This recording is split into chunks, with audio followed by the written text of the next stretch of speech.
मोनसे गोजोनथाव खौरां क'क्राझार सहरावबो जानो थांगासिनो दं KOTA'S motion coaching institute.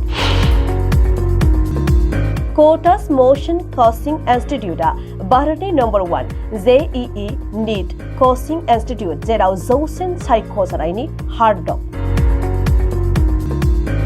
Kokrajhar सहरनि थागिबि बिथांमोना जुदि सासे मोजां आरो गेदेर डक्टर आरो गेदेर इन्जिनियार जानो गोसो गुदुंब्ला क'क्राझारनि KOTA'S मोशन कोचिंग इंस्टीट्यूटआव मुं थिसननानै सोलोंथाइ एबा कोचिं लानो हागोन।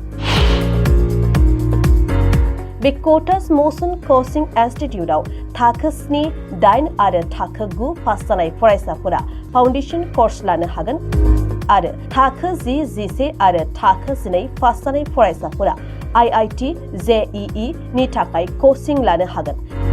बेनि अनगायैबो थाखो 10, 11 आरो थाखो 12 पास जानाय फरायसाफोरा नीटनि थाखायबो कोचिं लानो हागोन।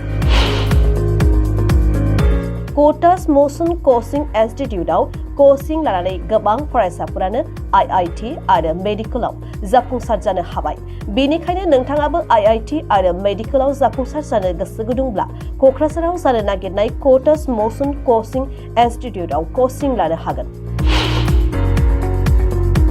KOTA'S मोशन कोचिंग इंस्टीट्यूटखौ क'क्राझार सहरनि लाजिज जेडी रोडनि साखाथियाव बेखेवनो थांगासिनो दं आरो नोंथाङा आबुङै मिन्थिनो थाखाय 9181130003 नङाब्ला 7005276414 जानबुं नम्बराव खौरां लाहरनो हागोन।